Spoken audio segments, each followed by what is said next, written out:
kids. Never thought I'd have to, deal with something like this.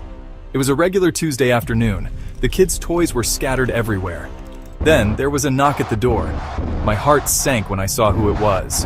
Hello, I'm from Child Protective Services. We've received a report and need to inspect your home. I didn't know what to do. They wanted to come in, look around, talk to my kids. My hands were shaking. I felt like I was doing something wrong even though I knew I wasn't. But then, I remembered something I'd read online about knowing your rights. I took a deep breath and said, "I'm sorry, but unless you have a warrant, I can't let you in." The CPS worker looked surprised. They weren't used to parents knowing their rights. It wasn't easy, but I stood my ground. I protected my family's privacy that day. Remember, when CPS knocks, know your rights. It can make all the difference.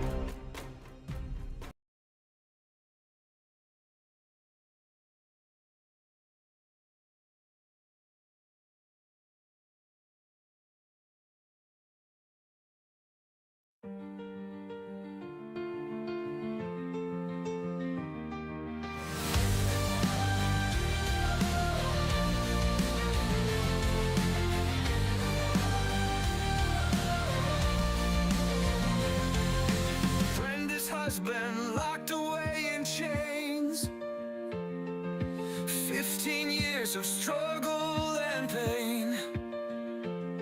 Kids taken away by a faceless form. She rises up in the darkest storm. Her voice touches hearts in a broken state. Podcast waves spark their fight and fate. Brenda's strength like a blazing fire. Inspire the lost to lift their desire. Brenda's cry echoes loud and clear. A warrior's heart, no room for fear.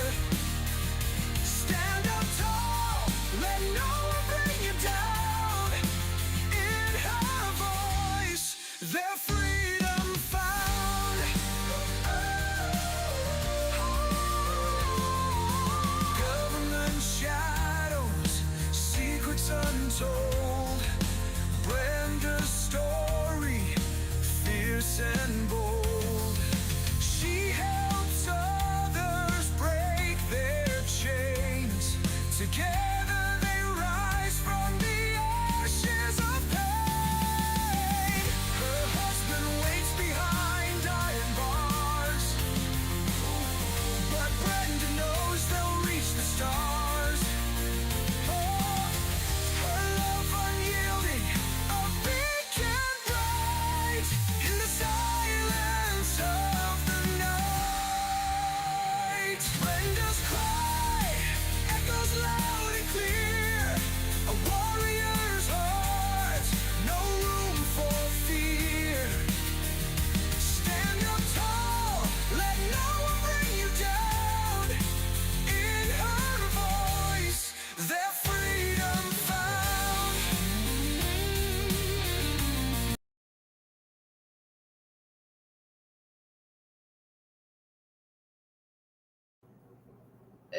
There's a holiday and it's also trafficking day. I hope all is well with y'all.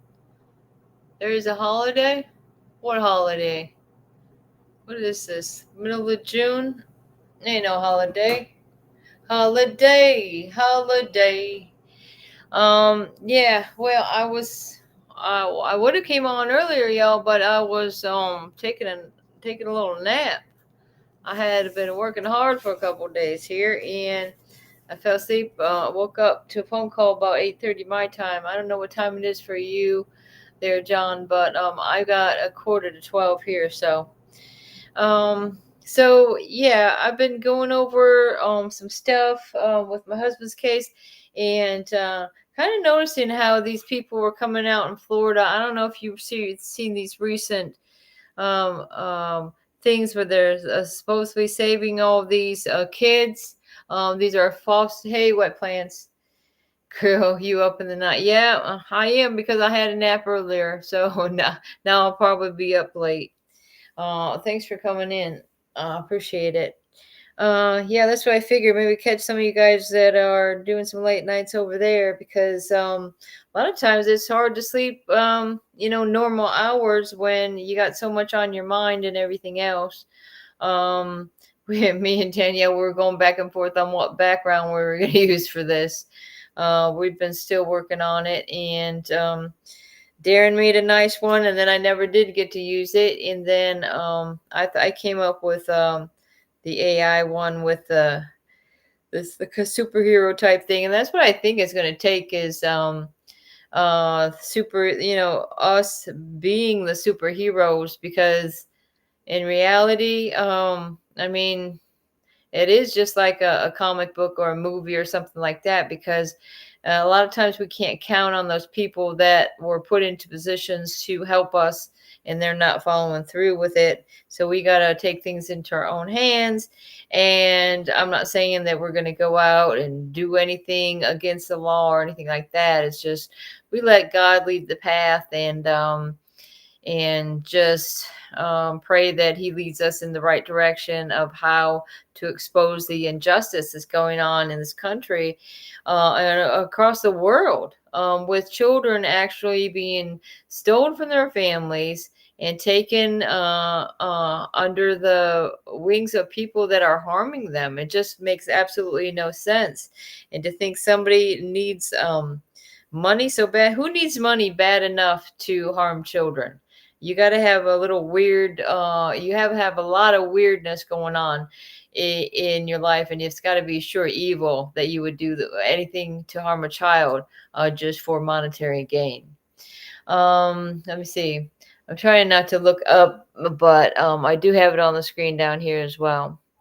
Beautiful. Well, thank you very much. I like this.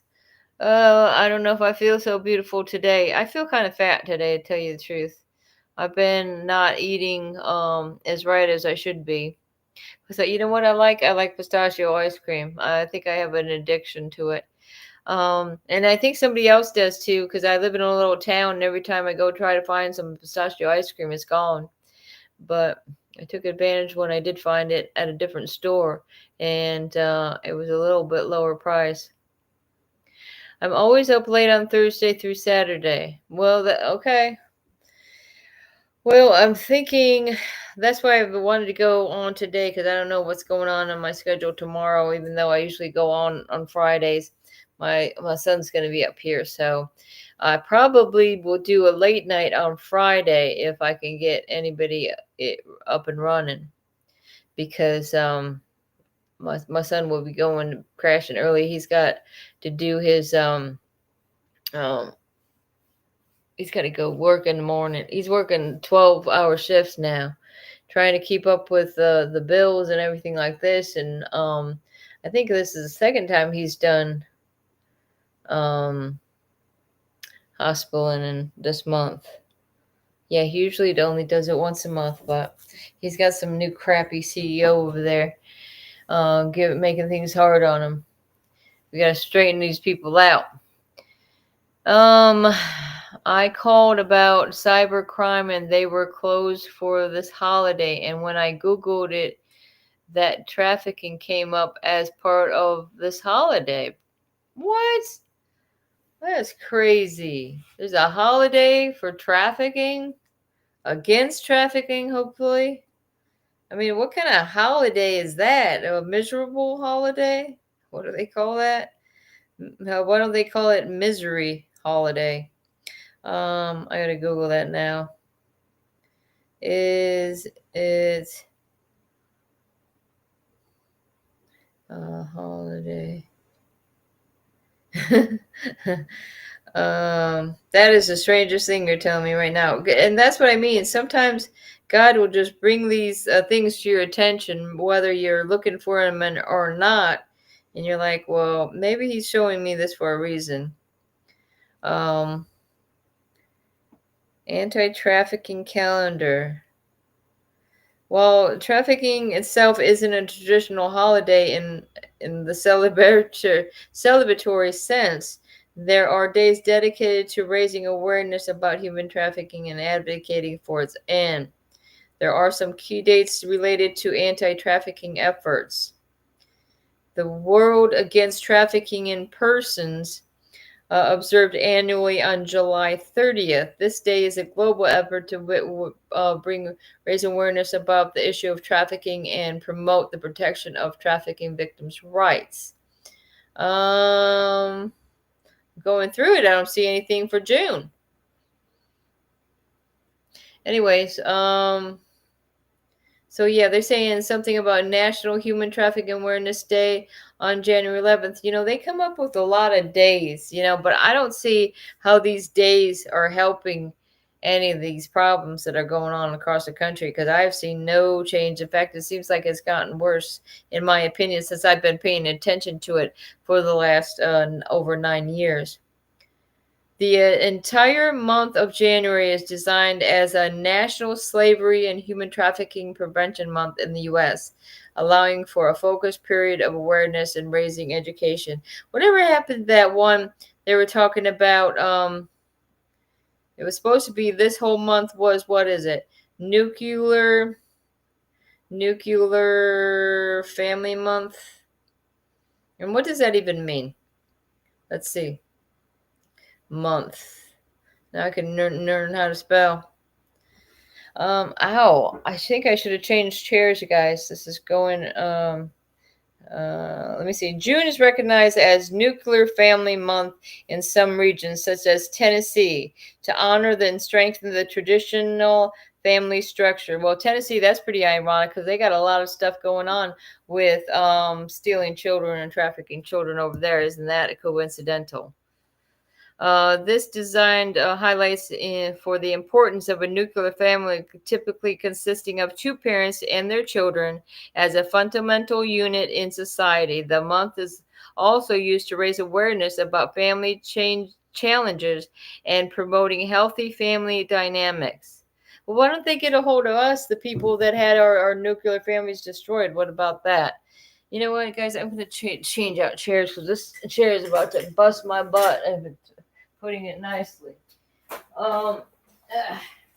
Here we go. I got another chair here. Gonna move that one out of the way. I'm coming, guys. Oh Lord. Oh Lord. And it seems like it's getting hot in here. And so how about that heat with you guys? That's what did anybody hear that what was that one guy? Oh my god, I can't even think of his name, but he had that one song. I'm an asshole. ASSHOLE. And then they talk about asshole is somebody that drives really slow in the ultra fast lane while people behind you are going insane. And what was the other one? And then the hottest day of summer, somebody's going around saying, how about that heat? Am I right? It's like, come on. Bringing awareness. We're living it. This is a sure living in the tundra of the heat wave now. Okay. Hello. Oh, so you called about the cybercrime and they were closed for this holiday. Huh. Cybercrime. I'm gonna look more into that, because that's interesting to me. God eaters need that money to corrupt the innocent children. You're telling me. It's the 26th. Yeah, it's till the 26th for 5 minutes for me. My grandson has a very nice red mark, and it was my grandson's class picture in foster care. God dang. That sucks. I'm so sorry about that, Debbie. Same here. Things seem to get worse too. Yep. Things are getting worse, not better. So what was kind of stuff I was getting into? I got paperwork all over the place, guys. Let's see what I got here. Sometimes I got to pull out because I got too many darn notebooks, and then I have to go back and wonder, well, what notebook did I put that in? So sometimes I have like important notebooks that throughout the years. Now, what is that? I got this one here. This was an old one. This is where I keep track. This is after the kids were taken. and it doesn't have a cover on it anymore. But so it's a calendar as well, and I'd keep track right along with this as where my court dates were and when we went to see the kids. Kept track of all that. I don't know where somebody named. Yep, and a lot of it's empty because I just got tired of keeping track of it. Yeah, and then it goes through. This was like, well, right around 2017. That was a year into the case already. So what is this? One note that I got in here is a good way to keep bugs away: mint, sage, and lemon balm. Yeah, I got some good mint growing over here right by my gate here that I planted, and usually I've had trouble growing anything in that particular spot, but it's doing really well. You need some of that. You need some of that bug away stuff. I know you do. I mean, these gnats and the mosquitoes are starting to get bad. It's because we had this wet weather and we got hot weather, and it's just a breeding ground for these damn mosquitoes. So yeah, I also have I have the cell phone number, I think, or maybe his house number of oh my god, there said she was gonna do it. There she is. There she I is. was just checking in real quick since I'm cooking. So, what's up, everybody? How y'all doing? Good What to is see your y'all. middle night cooking? What do you got? Spaghetti, my favorite. Oh, I'm craving spaghetti. I haven't had spaghetti in a long time, and sometimes I do that too. Or how I about wanted some spaghetti, so that's what. So I said, you know what? I'm gonna cook some spaghetti. So I'm gonna go check it. But I was checking in with you. You good? And I'll be Yeah. back, y'all. I'll Okay. be right back. All right. Okay. All right. You got Bye. some Parmesan cheese for that or what? No, I do. I you do. suck. You I don't suck. have spaghetti though.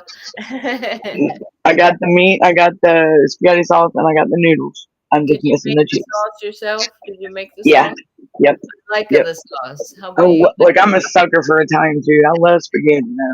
You would Me think I was going to come out of spaghetti noodle. I Oh, love spaghetti. I love spaghetti too, but I stopped Hmm. eating because Oh, that sounds good. bad You for hear you. Wet Plant? She's smoking chicken tomorrow. Ooh. Look, that sounds good. I'll be Oh, right back. Okay? I'll be you right back. know what? I got one of those chickens at Walmart, those pre-cooked ones, and if you wait till later in the day, they mark them down to like $2. I mean, how do you get a chicken?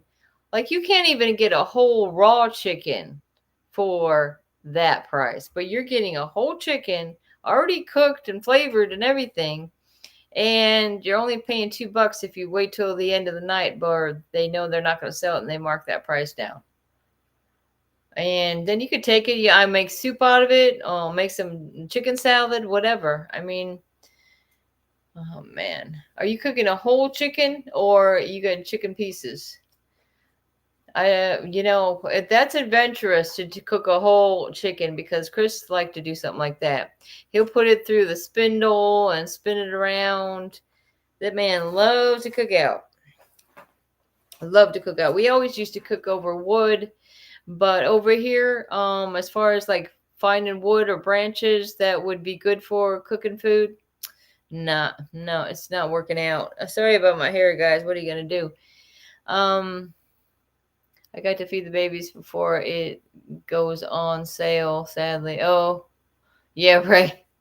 Yeah, exactly. Man. Yeah, well, now since we don't have good wood to cook over, I had gotten some charcoal. I mean, I really like it over wood, and like the right kind of wood. I find that when we lived north of here, we had the mulberry trees and those branches. Oh my God, that was good to like cook your meat over some mulberry sticks. That was very good. And I like to throw some sprigs of like rosemary in there when I'm cooking it or whatever. Um, I always have rosemary on hand. In fact, half of my bush, I can tell you, I have a bush planted out front of rosemary. Half of it was dead. Why? Because there was wasp living in there. They're sucking the life out of my rosemary. So I just cut a whole bunch off. Guess what? Now I have dried rosemary. I could just, throw it in some bottles and it's already ready to go. Oh yeah, that's the best part. You might as well just do the breast. I mean, that's all I'd like to eat. Like I say, even with those whole chickens, I like to, I like me some white meat, that's for sure. But yeah. So what is this? Something I have down about the First Amendment. Congress shall make no law respecting and establishment of religion, prohibiting a free exercise thereof, or abridging the freedom of speech or the press, right of the people to assemble and to petition the government for the redress of grievances. Okay, so this is like I say, this is the First Amendment, and this is what I don't understand is how easily these courts can violate your First Amendment rights, your Second Amendment rights, your 14th Amendment rights, and they're violating every dang right we have, and nobody's made such a fuss about it till now. I think people have made fuss, and then all of a sudden, oh, they disappear off the face of the earth. I mean, I've seen that happen over and over again. The particular county where all this stuff happened to me, Chris, and my children, there was another man just a couple years before that. He, had this whole thing where, he wanted to be like we the people. Some type of thing where they studied the court rules and regulations and stuff like that. I'm telling you, they ended up throwing this guy in prison from Dixie County. He was a veteran. He was older than Chris is. Wanted to speak, about our rights, our constitutional rights and stuff like that.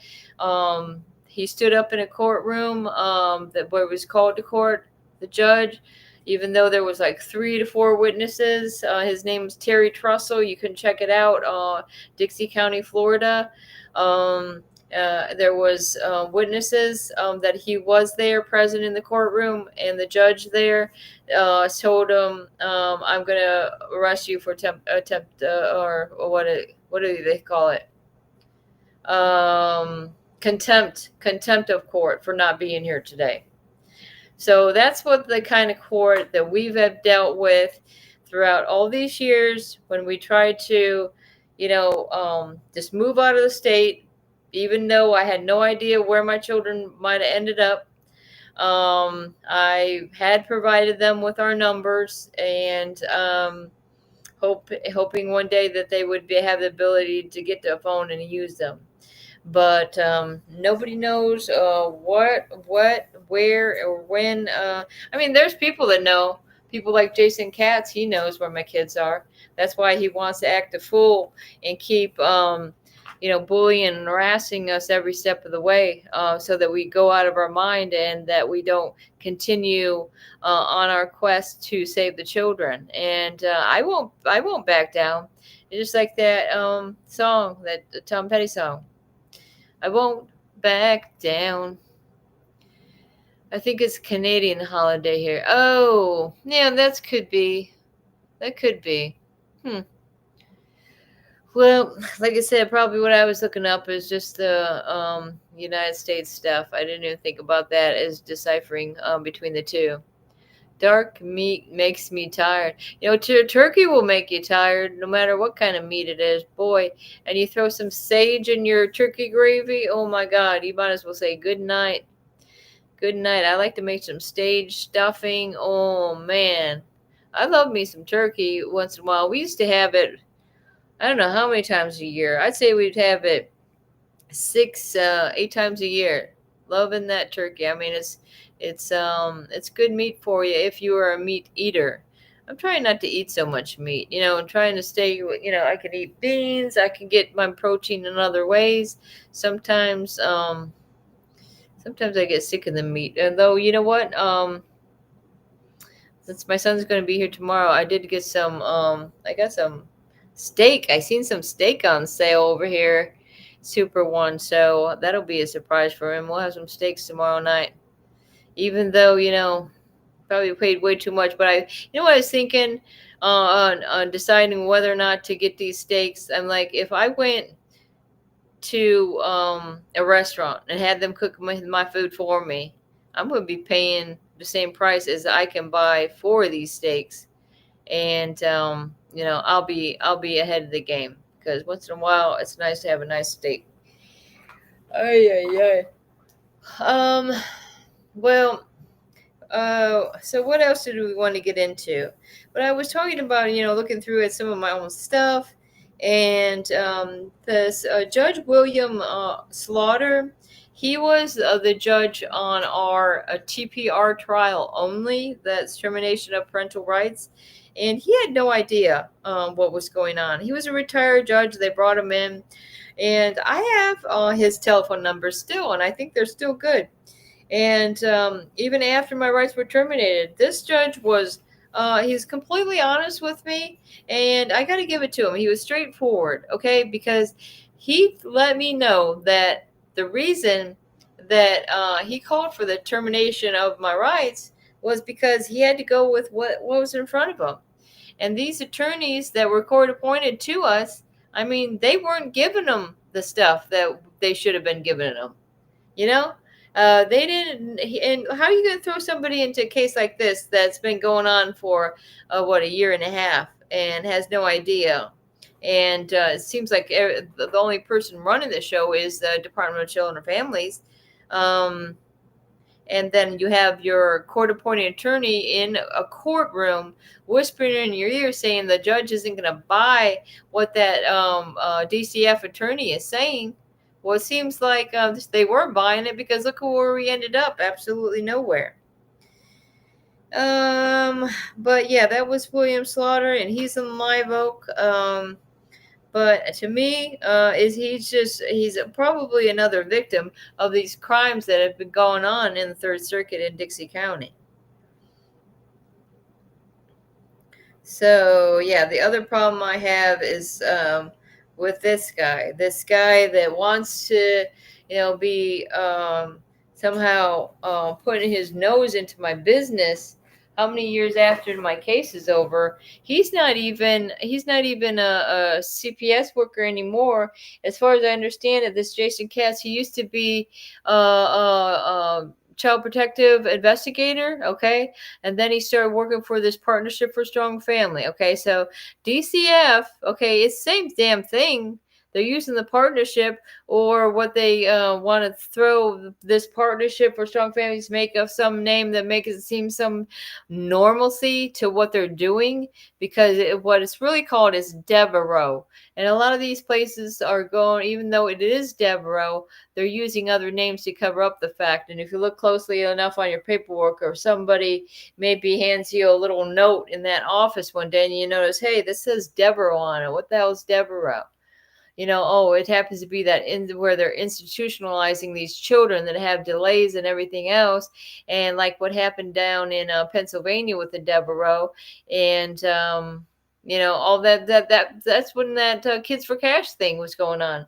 And that's what I don't understand. When that Kids for Cash, have anybody ever seen that tape of these attorneys talking where they were going to put their money they were getting off these kids? And they're the ones that came up with the name Kids for Cash. Okay. Well, what I'm wondering about them is and now I don't even know where I was going with that. But, anyways, so that's just lost my train of thought there, guys. Oh, but, that's what I'm getting back to this guy, and then now this Jason Katz, he, for some reason, is not happy enough that now my husband is imprisoned. He was trying to get me violated on my probation like 3 times. What is his business, what we're doing now when we're living in Louisiana, minding our own business? Okay. You already took my kids. Okay. But you must have something to hide if you want to keep it on with wondering what I'm doing and worried about who I'm calling. Because all I'm doing is getting my court media and my FOIA requests, and that's what's stirring up the problems. Well, that's my God-given right to be able to get these things without any interference from this piece of crap, this goddamn piece of scum of the earth wants to continue to bully and harass my family after you've already taken half of my family away from me. Is now you're happy now that I'm sitting over here all by myself while my husband's being treated inhumanely in this prison? I bet you, things like that. You would just wonder, do they have like some kind of satanic parties about how they ruin people's lives? It's just disgusting. So disgusting. Well, what else, guys? We got anything else going on? I'm probably putting everybody to sleep over there is what's happening. Oh, look at this. This is a nice thing my son made. This is Dr. Science-Based Holistic Mood Management. It has some breathing exercise, walking 30 to 60 minutes daily outside. Sun and plants help decrease stress hormones. Like he says, going out there, getting some sun, messing around with your plants outside. Distress with stretching or yoga for 15 minutes daily. 1 to 2 minutes per session. Exercise movement helps to decrease stress and hormones that build up in the body. Tense up relax exercises for 5 to 10 minutes. You tense up your muscles for 5 seconds and then release and repeat. Recommended to find a therapist that practices in CBT, which is cognitive behavioral therapy or self-learned CBT method. So this is something my son made, and it's like, look at it, it shows the little exercises and stuff. And these are different things you can do to keep active. That's what they keep saying. Yoga poses that melt away stress is what it says. Also consider an online therapy, something called BetterHelp app by Dr. David Burns, science-supported method to treat anxiety and depression. So it helps you feel good. And who doesn't want to feel good these days? Come on. What, Danielle popped in and out? Did she eat her spaghetti yet? She letting it cool off? I got your Parmesan cheese right over here. Damn, I've been thinking about making some sauce myself. So what is this I got in front of me here? It's Section 242, okay? It's 18 U.S.C. 242 is applied, and 241 applied as a matter of law. It was adopted as a codification of prior law in the 1874 during the period of Reconstruction in the aftermath of the Civil War. It criminalizes without further definition, willful deprivations of any rights protected by the Constitution, committed by any other person under the color of law. United States versus Lenar, 1996, and in 1945, in 325 U.S. 91, the Supreme Court in the United States versus Whitberger, 18 U.S. 76, 93 through 94, 1820, the court held no matter how outrageous a defendant's conduct may be, he has to be charged with the appropriate offense created by federal law. Court may not create or extend criminal law by using a common law process of interpretation. I like cheddar. You like cheddar on your spaghetti. But are you melting that on there and isn't it getting stringy? Because that's what I find when I use cheddar and have it melt on, all I can know if I give it to my son, he's going to have that cheese all strings all in his beard. But I do like, oh my gosh, I love, how about a grilled cheese, man? Yeah, oh my God, it's been a minute since I had some grilled cheese. You know, when they threw me in prison and I ended up having to work in like slave labor in the kitchen up over there. Ended up, yeah, that was another episode I had of passing out. But besides that, it did have benefits of working in the kitchen. Once in a while, all the inmates that work there towards the end of the day before we closed up, we'd make grilled cheese sandwiches, and oh my God, you know that tasted so good. To us after eating, you know, crap for years and years.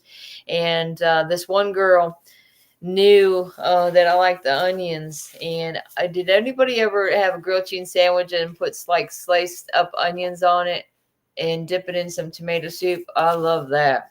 That is one of my favorite things. I don't know why I like onions on there. My husband wouldn't like onion on it because it's going to be him that onion flies out of a sandwich and burn his lip. And that'll be the last of time he'll ever try to eat. Oh, my Lord. Let me see. Boop, boop, boop, boop. Oh, okay. So this tells you a little bit about that.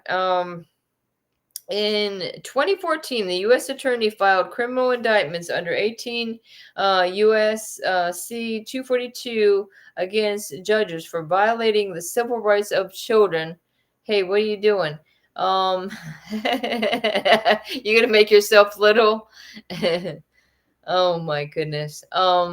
Yeah, so civil rights of the children before them to an impartial tribunal, and the Kids for Cash scandal with severe criminal penalties, 27 and 17 years in prison respectively. Here, defendants, judges, and the defendants are charged with the appropriate offense created by federal law.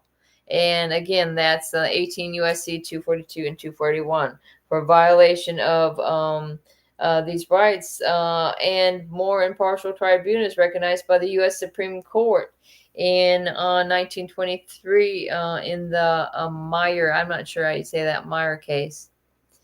But yeah, that's something else with that Kids for Cash thing, and how they've let this continue after, do they think, Danielle, you got anything new that's happening in the news, like what's happening over there in Florida? You got those things going on in Florida with the they said supposedly rescuing all these kids and whatnot. Let me see. Let's just look it up, see what's happening in the news. What's going on with this I was guy? trying to bring it up on here to share the screen, but it's not working. Oh, I'm trying to remember how to do it. Look, this is bad. This is bad, Danielle. Damn it. that's why I've been just using, turn down the brightness of my phone. Sometimes I've just been playing it off the phone. Oh, here we go. I can do it now. Here we go. Okay. Well, I thought I could. Hold on. We'll figure it out. I got something here. We're doing something, guys. Sorry. What do you got? I'm being an idiot. That's all I'm doing. Jeez. It's okay. It's not nothing special, Hey, run it. Special.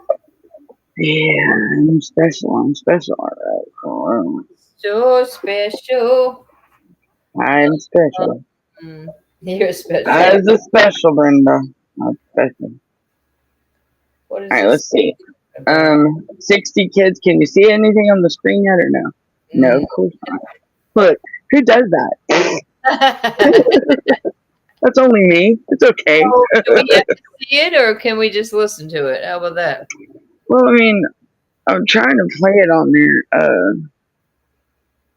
I can't believe I forgot how to do this shit. This is bad. This is pathetic of me. How dare me do this? Do you have any videos you want me to play on here? It says the fear of the Lord. Well, this is a Where are little. you at, Brenda? I'm just looking at this little short. Oh, listen to this. So maybe I could just play it while you're getting ready. I gotta go in there and stir my meat. That's what I gotta do. It says, the fear of the Lord is the beginning of wisdom, and the knowledge of the holy is understanding. Now, the Bible verse of today is Proverbs 9 and 10. It says, the fear of the Lord is the beginning of wisdom, and the knowledge of the holy is understanding. Now, the Bible verse of today is Proverbs 9 and 10. They're talking about Proverbs 9 and 10. You know, Trying to figure out how to share my screen. I'm an idiot. What's this? God has given them a capacity and a responsibility.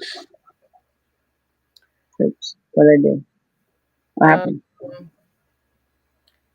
Let me see. Hold on.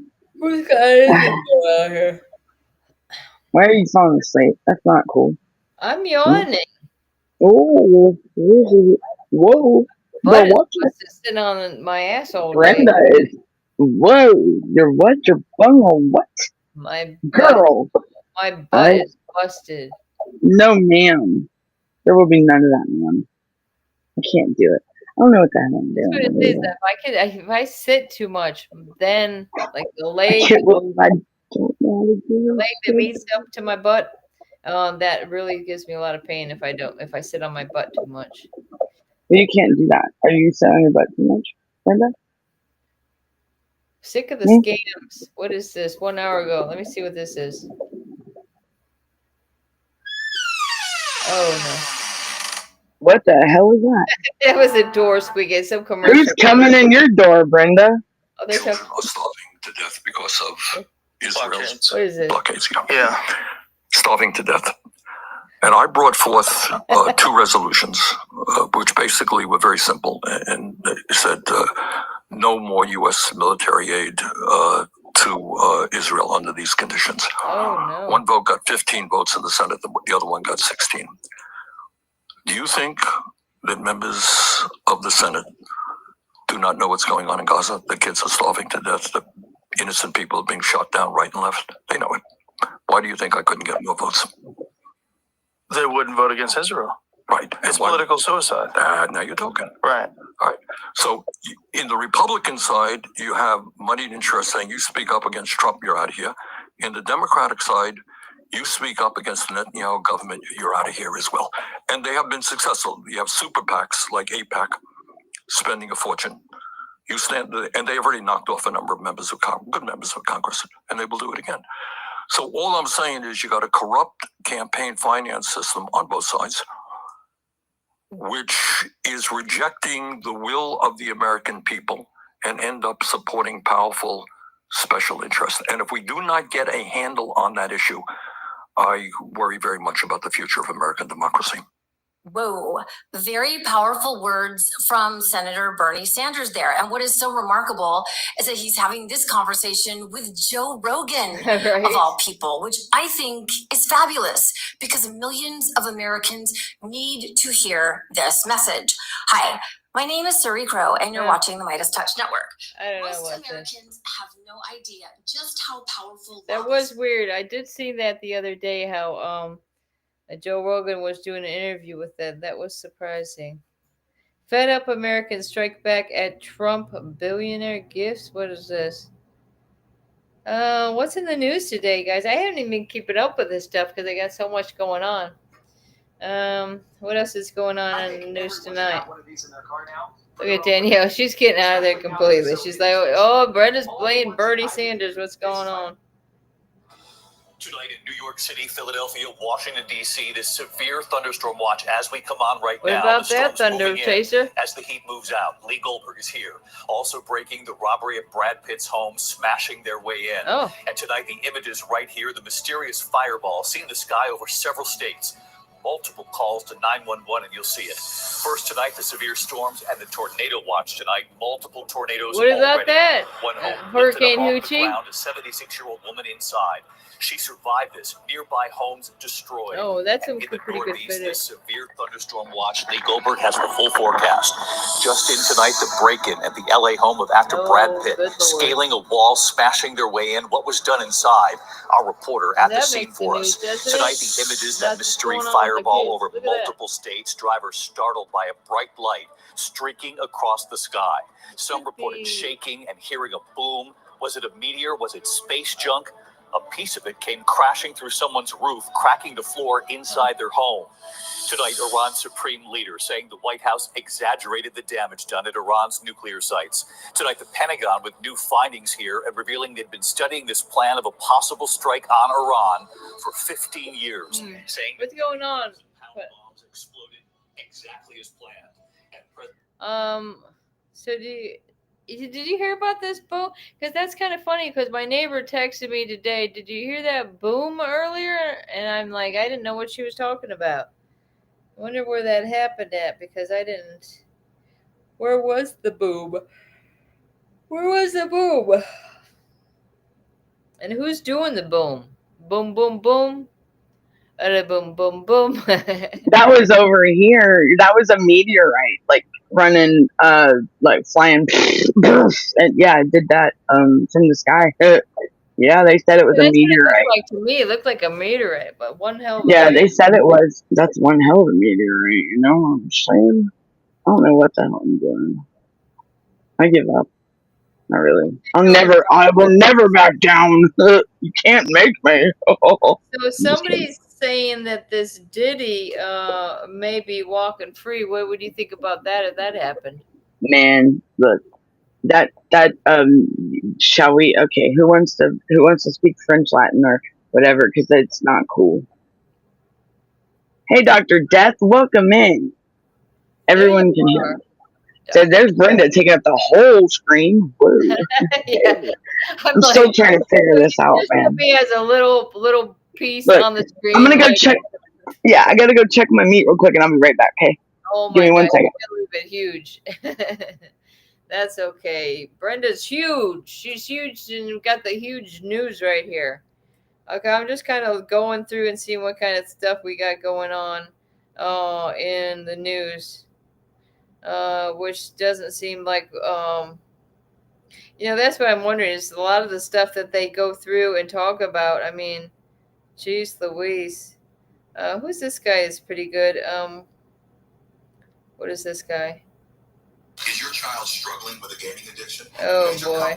And if I hear one more commercial on this gaming addiction, I'll be about Good evening, Patriots, and welcome to the Ben Dykes channel, where we cut through the noise, get to the truth that the mainstream media will not touch. See, what has he got going on? Donald Trump has just come out and released information that Democrat lawmakers purportedly leaked classified intelligence on the U.S. strikes in Iran. President Trump says the Democrat leaks were dubious, dangerous, and top secret. This was all CNN. The Iran intelligence report leak may have come from Congress, per Caroline Levitt, and Kash Patel is now leading the investigation with polygraphs. That's right. Polygraphs are happening right now. They're going to find out who did this. And this person, in my opinion, should go to prison for the rest of their lives, because they put American soldiers, airmen, sailors, and Marines' lives in danger by doing that. Well, so you know what, I got to say about that, that I would agree with that. But what I would agree with first is let's get these, let's get some polygraphs on these CPS workers and these judges that are condemning these children into these abusive foster placement. Can we get them on some polygraphs? Wouldn't that be great? I'm going to start with the color of law formed here tomorrow. Well, color of law. Oh, all right. Well, like I said before you got here, I was talking a little bit about the color of law. Let me see. That's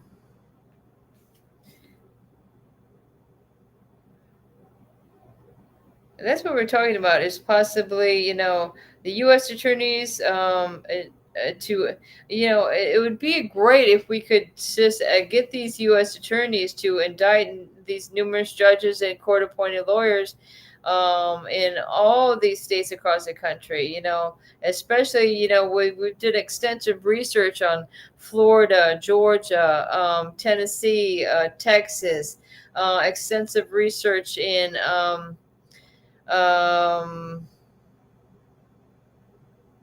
We got the Colorado. Pretty much we're gathering parents all over this United States and beyond to say, hey, like again, it's just like it's like a freaking movie. We're mad as hell. We're not going to take it anymore, and we're going to take it with our pens because the pen is truly mightier than the sword. But again, I was talking about the mothers and fathers are lined up to submitting identical civil rights violations as Kemp on judges in every state, just like the two judges for the Kids for Cash in 2014 scandal in Pennsylvania, no impartial tribunals. The mothers and fathers demand enforcement of the 18 USC 242 and 241 against dependency judges in each jurisdiction in conspiracy with the court-appointed attorneys who intentionally violated civil rights under the color of law, meeting the elements of the federal crime under 18 USC 242 and 241.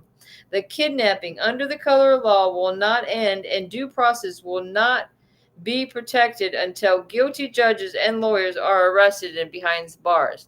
And then after that, we can go on to the CPS workers and these people that work in this DCF. And don't forget about those Department of Children and Families attorneys that are standing up in the court with their bull crap coming out of their mouth, okay? Because they're perjuring themselves in a court of law. At no time did I have any opportunity to cross-examine our accusers on the children's case, and for that matter, the criminal cases or anything like that. Okay, no time. And every time you step into that courtroom on these dependency cases, you should be able to, you have a right to know your accusers and to cross-examine them. Am I right? Yeah, you know what? Holy Toledo. I can hear myself on both. I got both of them going. It sounds but due process and equal protection. Think about it. They're violating families' constitutional rights left and right. They've been doing it since the beginning of time. Right. I mean, think about Georgia here being under that improvement plan that HHS set on them. Hey, Dr. Death. And that HHS put on them back in 2017. Right? Mm-hmm. And they failed, but that they weren't talking about it. But John Ossoff did that investigation. They're still violating due process, permanency and family preservation, child safety, equal protection, the 14th Amendment. I mean, it's still ongoing issues. Right. Are we ever going to fix it? I mean, we all got to come together as one. That's so, the thing. Yeah, and it's the thing. Are we ever going to be able to come together as one? Because there's proof beyond a reasonable doubt that the American child welfare system is a secret $40 billion nationwide kidnapping operation defined in federal law as unauthorized confinement, okay, led by thousands of dependency judges and court-appointed lawyers. The unauthorized confinement in foster care ordered by judges without impartial tribunals in violations of the 5th and 14th Amendments over 40 years to qualify states to collect Title 4E foster care funds, a staggering $30 billion each year for foster care. 400,000 children kidnapped by dependency judges in conspiracy and with these court-appointed attorneys. What do you guys think about that? I mean, that's really some high numbers when it's coming to these crimes that are going on with the children. The number of children, kidnapped children as defined as judge ordered unauthorized confinement in the foster care since 1990 exceeds 12 million. The price tag for state foster care, 12 million children kidnapped by the state, exceeds a whopping 1.7 trillion and growing. The vast majority of state kidnapped children are SA brutally beaten 10 times more than non-kidnapped children, creating fodder and for prisons and prostitution paid for by Title 4E, and a whopping 30 billion each year, and probably more. Hold on. Ugh. Whoops. So, let me get this thing on Bluetooth. I'm gonna just get out of this one. So Danielle likes to eat spaghetti in the middle of the night. Spaghetti. Are you still there? Middle of the night. Yeah, we're here. We are here. Hold on. Well, you know, it says that some people compare it to The Handmaid's Tale on. I don't know if anybody ever seen that movie. But I do see, you know, that's what I've seen some similarities of how the mother in that show went above and beyond to go find her children and to get her children back. I mean, she went. There you are. Him and you tried to call me. Oh, my phone's been acting up. I'm in the process of getting another phone, so y'all bear with me. I should have another phone by the end of the week, which is today. I'm working on it. Yeah. My phone's messing up, you know what I mean? I tell the phone is up. Over here. Look at this. Still here with y'all. I'm just going to be on, I'm trying to cook this food. But, you know, what's it going to take for us to get the attention? What's it going to take for all of us to come together? What's it going to take? What can we do for all of us to come together? Operation CPS Takedown. That's what I said. You know, it's not like we're going to go, like, no, like, stealth mode. You know what I mean? Like, hey! We're not going to be like, no major pain. That might be what it takes. Some people are saying, you know, let's fill you up. Let's get some appointments, like in DC. Like some people say, think about it. Look at everything that's happened. Look at everything that's happened with everybody that has not been so successful. But then again, it wasn't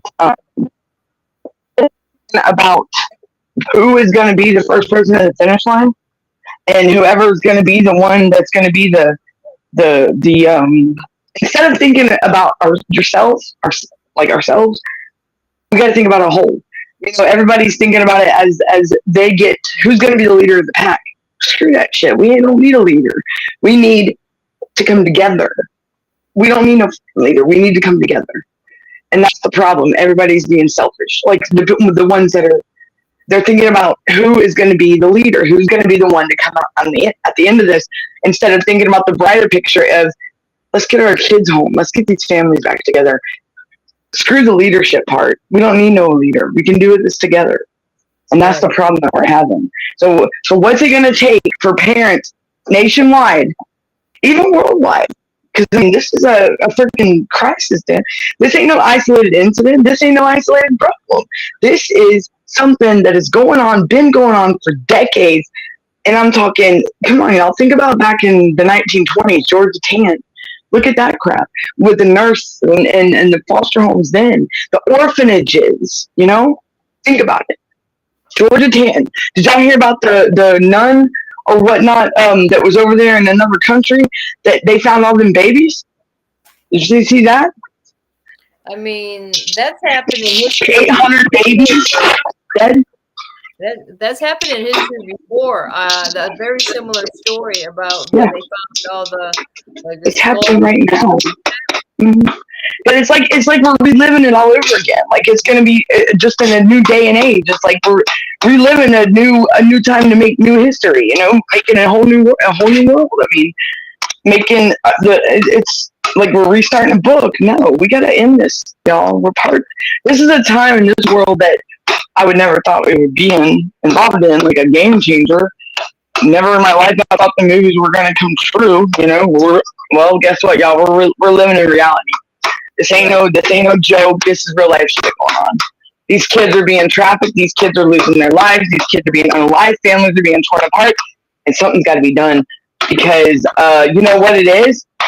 The states. The federal government. Trump is handing it to us, y'all. Okay, think about it. We got to call the states out, and it's going to be us that does it. Because think about it. Biden just signed that new thing for Title 4B. Back in January, and nobody's talking about it. Nobody. You know what I'm saying? Remember that, Brenda? We were talking about that a while back. Well, in that order, and that's the federal law, and it's in effect. Well, in that, poverty is not supposed to be a reason to say, well, why aren't they still doing it? Why are they now CPRing people over in the first 3 months? Like, why is the guardian ad litem's pushing for TPRs? What the hell is going on? Because you know why? As parents aren't voicing ourselves as much as we should be. We got to be the voice to make these heart knockers implement these laws.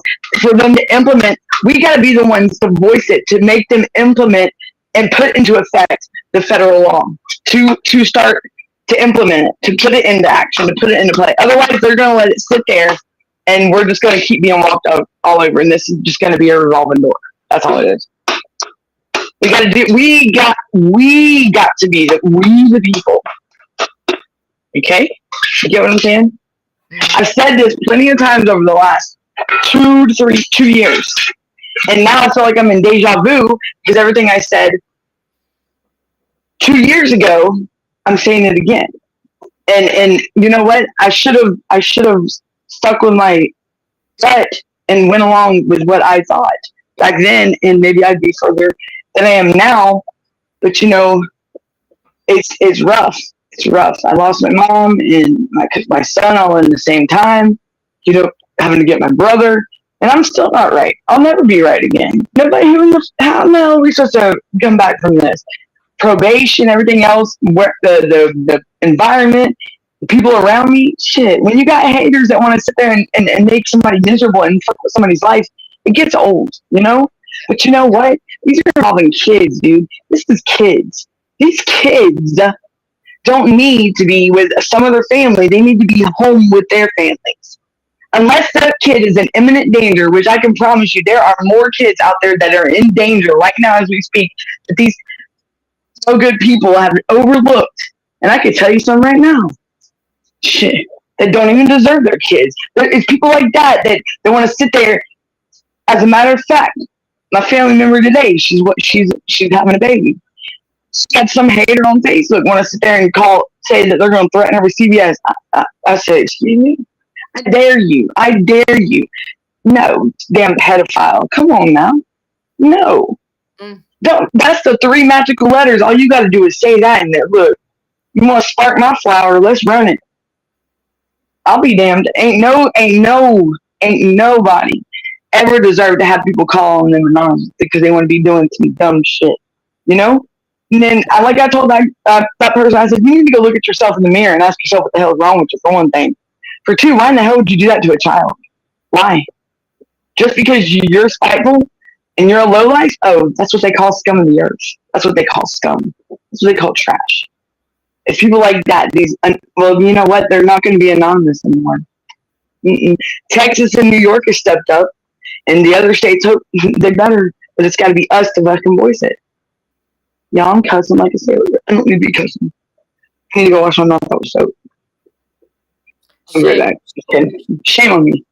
I need to be put in timeout. Look, I'm going back to timeout now. I'm just kidding. But think about it, y'all. What is it gonna take? What's it gonna take? Y'all tell me what's up. Anybody out there? I know y'all can hear. I know people watching. I know I got my regulars in here. Hey, y'all, how y'all doing? I'm not ignoring nobody. I swear. But this is driving nuts. guy's saying.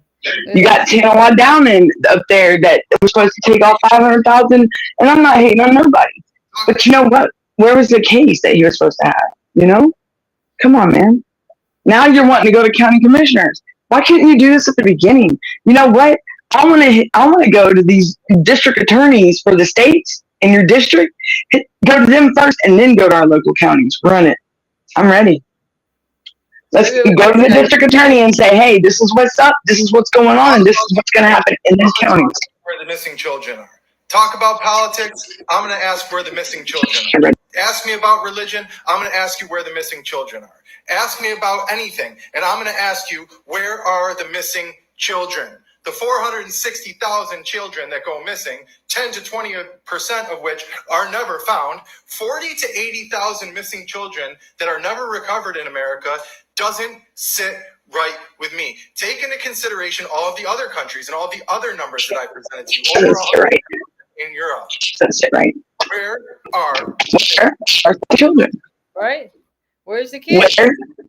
Where are? That's one thing about me.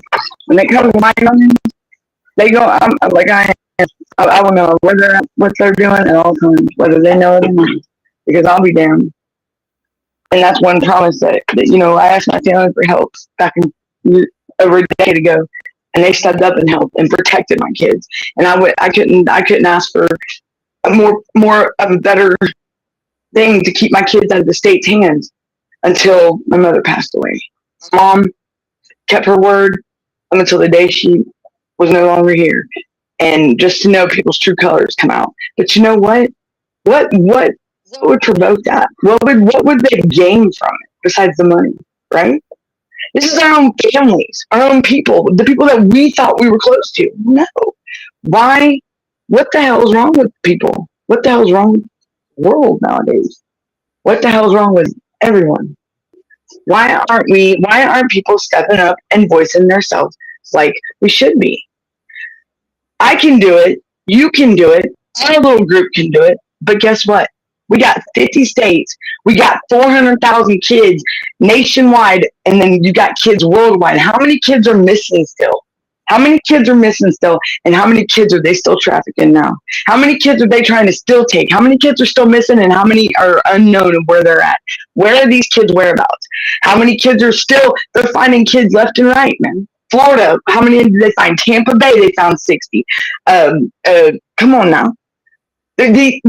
These kids are right.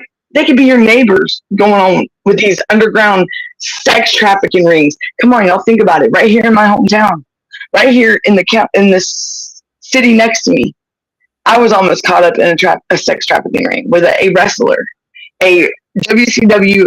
He got fired and named Hardbody Harrison, and kind of find out this guy is in prison now for life for running a sex trafficking ring, and I never knew it. Thank God my mother was so protective as she was when I was 16, 17 years old. That's true life stuff. This is true life shit. He was right, and go look him up. Hardbody Harrison, 2002 to 2007. You'll see. And the women that I looked at when I was over there doing the wrestling, I was still in high school. He was running a sex trafficking ring. He was running, and he got in trouble for trafficking. And they talk about the young victim. Well, guess what? I was the youngest victim. But thank Lord my mother stood her ground. I may have been pissed off at her, but you know what? I thank her for it now. Because where would I be? If my mom signed that contract, where the hell would I be? I'd be gone somewhere and laid. There ain't no fucking telling. This guy was beating these women, and he was holding them hostage, and you would have never known that. He used to be a wrestler for WCW. He used to be a professional wrestler. This was a little clip I did of what's Everybody here. Hold on. It's true life shit. It's true life stuff. This is reality. I mean, if I'm sitting here telling you stories, my brother even remembers this stuff when I was out there doing it. But I would. Just gone. Smaller. I guess What, Brenda? What happened? Hold on, I'm gonna play this real quick. Yeah, a lot of. You can get it going. And then running from something or towards something. but oftentimes get into a more dangerous situation. Just because a young person ran away or just because someone How are they talking about? was at risk. At a command center, partner agencies are gathering information and working leads on the missing kids to then pass on to the officers in the field. We know that the missing kids are at risk. Is the director of intervention for the Florida Department of Juvenile Justice. She says trafficking happens in every county and Yes, it does. Think about it. Look at my son's story. When my son got sent out of state, right there, that's trafficking. That is trafficking. It was against without my consent. It was definitely against my son's will, because, I mean, hello. And nothing. And they just totally sent him out of state for no reason.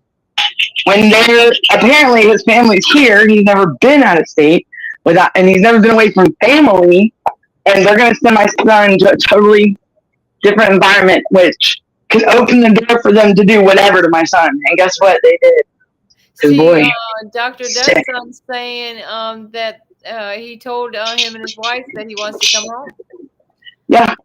See? My kids were telling the judge they wanted to go home.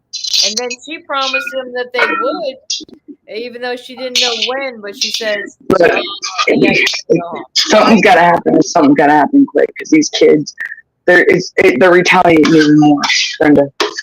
And like I said, it's going to get worse before it gets better. It's beyond the point of mediation now. There's kids that have lost their lives, parents that have unalived themselves. For what? Just so they can gain whatever they're doing. I mean, bragging about their Gucci purses and their vacations. I mean, it's sick. What do they gain by getting off over kids? I just want to know. That's sick. They get to sit at home with their kids for dinner. They get to spend their birthdays with their kids, their families. Why in the hell can anybody else? That's what, and that's a problem. Dr. Dutt says we need to going to the media about this stuff. But the thing is that we have been going to the media. I got the media. Maybe you, yeah. The new lady that did my story about my son, she's OG and she's ready. See, and that's what I think it takes a lot of times is these local news. Sylvia Beachy's another one. With Rescue the Fosters. July 2nd, I'll be on her show. And I'm telling you right now, I think Georgia's about to be lit up. Because I know as parents, we're fed up with it. The due process, I mean, come on. We don't even have a chance to freaking defend our children in court. We don't even have that. That's due process. 14th Amendment. Hello, everybody's got rights. You got rights. You ain't TPR. You have, and you got a First Amendment. That's your God-given rights. Your freedoms. Hello. That's one right they can't take away as being a parent. Is parenting your child. That is a God-given right, and they cannot take that from you. And the thing is, when is everybody going to step up? When is everybody going to step up and shout out? Because that's all we're waiting for. Right, Brenda? Yeah, I'll be here. I just got it. So I mean, y'all hear me, everybody? I mean, I'm looking at the comments. I'm trying to cook this. I hear y'all. I see you. Needs to start going out to social media. That's why this platform's here, so we can get this out. People want to share their stories and everything. But my thing is it's coming to a boil, y'all. It's coming to a head. Something's about to happen, and I can feel it. And I don't know what. I can't say what or when or what, how it was going to be good or bad. I just know something is. I have a feeling.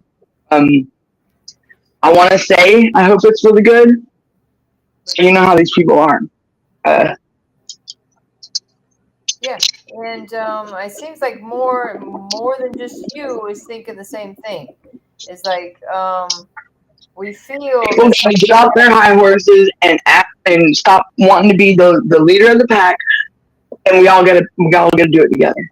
It's just that's what the answer is. That's what we gotta do. We got to come together as one at one time, one day, at the same time. Call these and nationwide, even worldwide. Right. Is it going to be able to be? Is it possible? Go, Tina, go, baby, go. I'll feed you that. Go. You done ate. Oh, let me get some water. So poor Dolly. That's the thing. I mean, y'all think it's ever going to be possible? Right. Because I ain't scared of the haters. That's something I ain't scared of, the haters. I don't give a crap about the haters. They're my motivators. And how many of them tried to stop me for the last 2, 3, 10 years? Okay, bring it. Anybody else? Line up. Join the show. You know what I'm saying? Right. Right. The thing is, if you want to step in the way of someone bringing the fight for children, you messed up. You messed up full anyway. You're wrong for what you do. And you know what? Days, because evil people, it's not going to last forever. You know? I was always told God don't like ugly. That's true. So, I mean, if the parent hasn't done nothing wrong, and that child's not in imminent danger, it's not like I've seen parents, some of these moms, they put their child in danger by going behind the wheel drunk and driving with that child and getting an accident. That is danger. That is danger. But not just one time. I'm talking about 4 or 5 times, 3 or 4 times. That is danger. When you put not only the other people in the streets, but you put your own child at risk, that's danger. That right there is a no-no. That's uncalled for. But yet they still run their kids, you know. But yet you got us over here like Dr. Death and them. They say the excuse for what they're doing this to you, Dr. Death. What was it again? It's petty. It's stupid. It's not. It's a family that would love to have their children that's not trying, that is working, and a family that was maybe struggling, living paycheck to paycheck. Look, I'm not afraid. Yeah, hell yeah, I was. But you know what? We were living comfortably, we were happy, and we were fine. But I went to prison, and I'm not afraid to say that to anybody. But you know what? I had to think about my kids' safety, security, and make sure they stayed out of the state's hands. And I thank my family every day for stepping up, you know? Because where would my kids be? I had to think longevity, though. Where would my kids be? Where would my kids be? And when I got out, and 6 months later, I went back up in jail, you know? They'd be in CPS care, right? So I had to think of long term. My probation sentence was over a decade, okay? So that's a long time. So my kids up until they were 18, but I always had my rights and I was always in their life. And that's where, you know, I had to think about my children. I couldn't be selfish, and I couldn't think about myself and what I wanted. I had to think about what they deserved and what they needed and what they damn well deserved to have. But a safe and stable life, something I couldn't provide at the time, and I was going to prison for a while, you know? I mean, you can't, I would think that would be the good thing to do for a child, right? Their safety, security, and stability. Mm-hmm. It ain't right for a kid for me to get out of prison and go pick up my children and say, hey, come on, let's go, and drag them around with me while I'm trying to build my foundation again. That's wrong. That's selfish of me. That is cruel, you know? You can't do that to a child. I mean, and then they want to sit here and dock you for it. You know what I mean? I'm just ranting, y'all. Y'all tell me to shut up. Y'all sound embarrassed. I don't know what you guys say. Y'all send the federal courts to define what is neglect. Neglect. They did in the new thing. I believe so, didn't they, Brenda? They did in the new thing. That new bill with that Biden signed. I could have swore they did. Hold on, I'm making a mess. Hold on. Jeez Louise. I'm throwing the pots and pans around. Sorry, Ma. I just wondered if you heard about this, Danielle. Listen to this. 145 people. What the hell's going on over there? I'm filling the swimming pool now. I'm ready to go swimming at 3 or 4 o'clock in the morning. Might as well, shut up. Listen to this, Danielle. 145 people reportedly were pricked in a syringe attack at a music festival. No, are you serious? Athena, what are you doing? That was in France. But isn't that crazy? Are you serious? Is that right? It's true. It happened 2 days ago. Son, tell me about it. No, just YouTube. So you mean to tell me that they did what? Somebody went around pricking people with a syringe. Pricking people with a syringe. At a music festival. Wow. Syringe Wow. attack. Where was that at? In France. Oh. Boy, I don't know what's pricking people, huh? So instead of poking, they were pricking. Wow. That's just asking for trouble. And what they do to the person? Because that's bad. That's like, I mean, what if they had to have like something that is spreadable? Like, you know, it can spread easily by switching out, so I don't know, bodily fluids or something. It says, did you ever hear something called Little Boy Blue, BLU? The Monsters and the Little Boy Blue, the worst Arkansas cases. So, The worst what? Arkansas. What is this about? Let me see. See if I can turn this up. About the year is one of the worst cases involving children out of but be warned, it's going to get very hard to hear the details of this real-life nightmare. Well, that's another nightmare. See, there's nightmares all over the place, no matter where you turn your head now.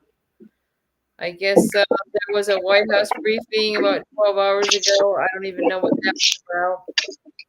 What? White House briefing. Did you hear about that? I don't know what they're talking about. What is this? The big protest? They're having a big. If you have children in your life, I want you to check out this new book titled The Big Beaver Protest. The who? The Big Beaver Protest? The Big Beaver Protest? Yeah, I don't know. That sounds like something scary. Talking about. It's the second scary. Orange Eagle series, and it's written by. I like to have a copy of the bill that Biden signed. I got you, Dr. Death. I will. It's as a matter of fact, I think it was SB1. No, it wasn't SB104. I will get it for you, Brenda. Didn't we write that down? It's strengthening. Wait, it's what was it? It was protecting children and strengthening families. But it had to do with Social Security, the 4B, the Title 4B. That's where it would, right, Brenda? It was $75 million came extra with the funding. And there was like, I got it wrote down, but I'll let Brenda finish what she's saying. And I got you. I'll get it for you. Yeah, I got you. Because Brenda, didn't we find out that is one that did not get, one of the executive orders that did not get, like, turned around by Trump when he went in office? Like, that's one that was left to be put. Okay, so yeah, and they said that was the first reform that happened in 15 years with the child welfare. I got it on my phone, the podcast that I heard it on Point is what it's called. Hold on. Hold on. Let's see. I can probably send it to you on my other phone. Let me get in here. Oh gosh. Look, I sound like I'm like having trouble over here. Like I'm walking on a walker. Hold on. And it's interesting, Dr. Death. It really is, because it totally like threw me for a loop when I found it. You know, it makes you wonder. You know. Okay, here, this is what I found. Okay, it's called the Supporting America's Children and Families Act. Yeah. Yep. And it was signed like January 4th this year, right, or something. Right. It says January 2025. President Biden signed. This is considered to be a significant reform to a child welfare system and the first major overhaul in 15 years. It reauthorizes the modern. On Point? Is that from On Point? Which one are you reading from? The On Point one? I just Googled it. That's all I did. Okay, go ahead. Sorry. But no, I mean, if you got something you want to. I'm trying to find where that podcast where I first heard it, and they were even saying that parents weren't talking about it. Nobody was talking about it, and I'm trying to find that again. It was called like hold on. It was around January 5th, wasn't it, or 4th or something, or January 20th. It's called Supporting America's Children and Families Act. I think that's what it's called. key provisions to the act reauthorizes and modernizes child welfare programs, increases funding, supports tribes, focuses on prevention, strengthens support for kin, addresses crisis. Here we go. Hold on. I found it. I just gotta play it. So. Support for this podcast comes from Can y'all hear it? A podcast from BU Question School of Business. What is short-termism? Is it a buzzword or something that really impacts businesses and the economy? Stick around until the end of this podcast. News, President Biden would have held a signing ceremony at the Oval Office. And every news outlet from CNN, Fox, MSNBC, NPR would have run a story on it. But none of that happened. President Biden had no glitzy signing ceremony. In fact, the reform was signed quietly on a Saturday. And no major news outlet ran even the slightest stories on this bill's passage. If you try Googling federal... Look, I'm going to send you this, and you can play it from your phone, right? It's my food. Let me send you this. But y'all, it's called A New Chapter in America's Child Welfare System. And this is On Point, and it's an On Point podcast. And this was January 20th, 21st, 2025, okay? But let me send this to you, Brenda. And you can play it. Let's see. How the heck? Here we go. You want me to send it on Messenger? Whatever you want. Yeah, Messenger. Try to see if you get it on Messenger first. And then I'll send it text too. Okay, I see it. Yeah, I think you can play it better than I can. Okay. Make sure let me know if you got it, and I'll shut up. But okay. it's. Why don't you shut up, Danielle? I'm going to shut up. I will. Okay, let's see. I'm gonna be quiet now. Okay. Okay. Continue. Oh boy, is this gonna tell me I have to go install a podcast player? I don't want to do that. Let me see. Why would it make me do that? I don't want to do that.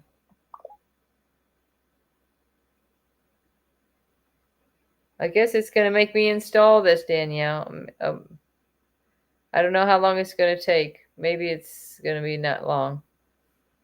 Continue. Continue with Google. Did it really? Yes. Okay. I think I got it. Okay. Hopefully.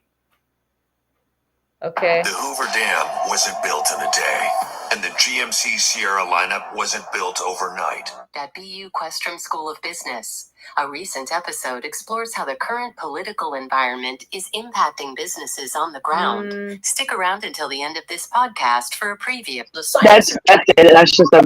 I think this is it.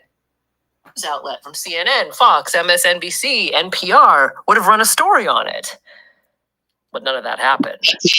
President Biden had no glitzy signing ceremony. In fact, the reform was signed quietly on a Saturday.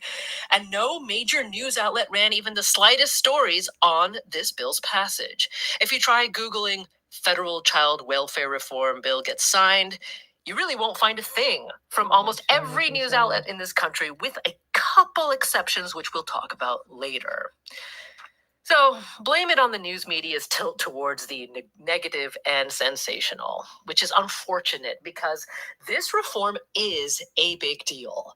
In its 26 pages, Congress not only added $75 million more to the federal child welfare system annually, beginning in 2026, it also made several major policy shifts, perhaps most importantly, changing the law so that living in poverty is no longer classified as neglect and cannot be used to separate children from their families. And there is much more as well. So today, we want to spend the hour talking about this reform, learning what aspects of it are good news indeed, and what still needs to be done for the hundreds of thousands of children and families who in some way depend on federal child welfare. And later in this hour, we will hear from some of those people. Well, let's start with Zach Laris. He's the founder and executive director at Bolder Horizons, a nonprofit that's focused on child welfare policy and advocacy, and he joins us from Springfield, Virginia. Zach, welcome to On Point. Thanks so much for having me, Meghna. So you have described in your website, Child Welfare Wonk, that this is a huge bipartisan victory for children and families. It's the enactment of the Protecting America's Children by Strengthening Families Act.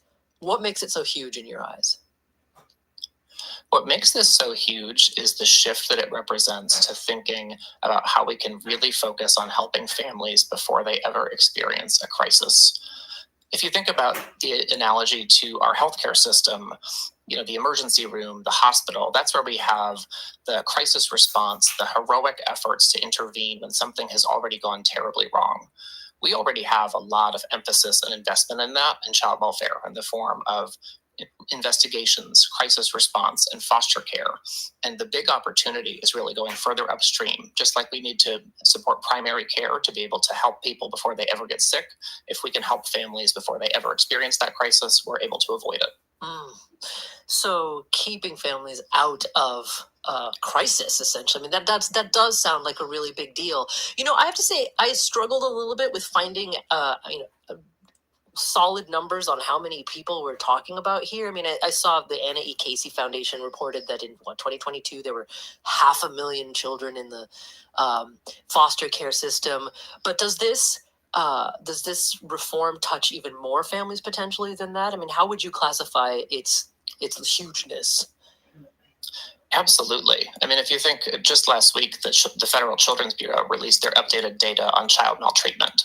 So we know roughly 7 million children per year are the subject of a report to Child Protective Services. And then from there, there's the process of investigation and figuring out if abuse or neglect has occurred. That's not a neutral experience. So even if there hasn't been any harm for that family, that's a huge disruption to their life. Okay, so there's a lot of people who come under this umbrella that could potentially feel an impact from this reform. Now, it lives within the Social Security Act, right? And it's lives under something called Title 4B. Can you explain that? Yeah, what a name, right? It's for something so consequential. Yeah. You'd think you would have an exciting, fun name with a nice ring to it. Instead, we get some Roman numerals and letters. So in the Social Security Act, we have lots of major public policy for children and families, and Title IV of the Social Security Act has some huge programs. And so Title 4B is this big federal law that provides investments to support state child welfare agencies and creates some sort of ground rules, a floor of standards for how agencies do their work, and then makes some really important investments that are very flexible so that states and communities and public-private partnerships can do the work that they know that families need. Okay. Now, since it's in the Social Security Act, that would mean that it would have had to undergo reauthorization several times, right, in the past 20 years. Yes, Title 4B is on usually a 5-year cycle, so it goes through updates every 5 years or so, unless Congress, decides to take shorter term extensions, which they've done at times too. But what I understand is that this. The passage of the Supporting America's Children and Families Act is the first major reform in 15 years? How did that happen? First major reform in quite a few years. Yeah, I would say there's been several major reforms that this really builds upon. So dating back to the Fostering Connections to Success and Promoting Adoptions Act back in 2008. And then we had the Family First Prevention Services Act in 2018. That was a really big groundbreaking shift where there was a push to say, we really need to follow what the evidence tells us. We know that investing in services to prevent unnecessary foster care is the right thing, gets good outcomes, and also is better for the taxpayer. And this really builds upon that by updating Title 4B. So Family First updated Title 4E of the Social Security Act, which is a separate set of investments primarily in foster care, but now can support some services for families when they're kind of at that front door of child welfare. So there's already a crisis happening, and it's a way to say, we can give you these services so that you can stay safely together. The promise of this bill is to say, let's go further upstream and help you before there even is a crisis. Okay, but the reform to Title 4B hadn't happened in a long time. Yeah, it's been some time since we've had this level of change, and 2 decades since we've had any new investments in Title 4B. Wow. Okay, so let's talk about the thing that seems to be like a major policy shift. We'll talk about the money in just a second. But in the past, poverty could be a reason to claim that families were neglecting their children and therefore separating them, and that will no longer be allowed under this new law? Explain It's that. incredible, Yeah. isn't Yeah, it? yeah, explain It's that. incredible. So often, families are experiencing many forms of crisis, and one of those can be economic deprivation. And we know that there are major challenges with being able to figure out how to get the services and supports families need to be stable. So if you've got, for example, a child who's coming to school every day for a week wearing the same clothes, and the teacher makes a report to CPS to say, I'm worried about this child, what's going on? If there's an investigation, we find that the challenge is that the family, had their washing machine break and they can't afford to buy a new one. We shouldn't bring that child into foster care. We should get that family a new washing machine and make sure they have what they need to be able to thrive. So we've seen some states make this kind of reform, but we haven't seen this kind of clear directive from the federal government to say poverty alone is not grounds for removing a child. When you describe it the way you did, it sounds unbelievable that is a reason that children have been separated from their families, but it indeed has happened and happens. Well, and oftentimes we're talking about complex crises, right? Yeah. And it's I also will say there are a lot of children who really do need that crisis intervention response, because oftentimes you might have many layers of intergenerational trauma for a family, unmet substance use disorder treatment needs for a parent, domestic violence, a whole variety of factors. And so oftentimes all those things can become entangled. In a weird way, we oftentimes talk about in child welfare, we have an underreporting problem and an overreporting problem. We are overreporting oftentimes low-income families of color who are receiving investigations at disproportionate rates to the population.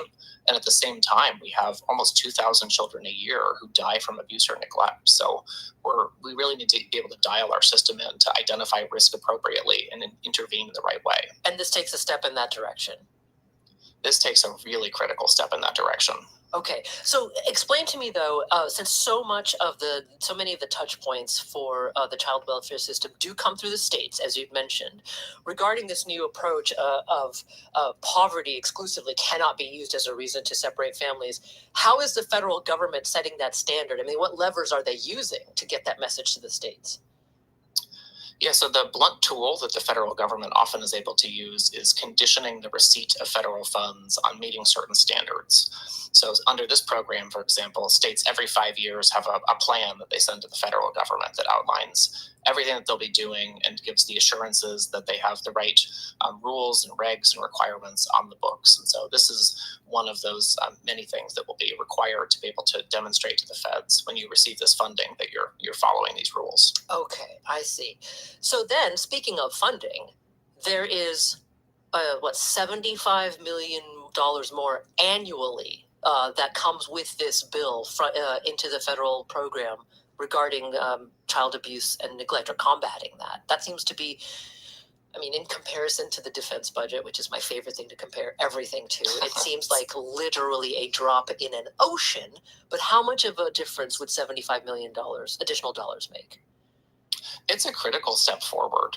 I mean, we're certainly in no danger of accidentally overfunding the child welfare system anytime soon in this country. But we do know that these investments will go a long way toward really helping provide states and tribes the funds that they need to be able to do this important work. And the really critical thing here is that this is a permanent increase in the funding. So going forward, even in future reauthorizations, this is now the floor below which the funding will not go. Ah, okay. Now we have about a minute before we have to take our first break, Zach. This passed with bipartisan support in Congress. And in fact, I mean, how would you describe the kind of across the aisle support that this reform received? Overwhelming. The level of bipartisan support and enthusiasm is astounding. This passed the House 405 to 10. It passed the Senate on a unanimous consent vote.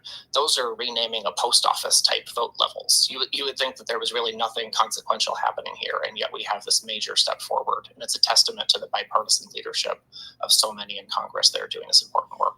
Well, we do hope later this hour to hear from one of the representatives that was key in making this new Supporting America's Children and Families Act into law.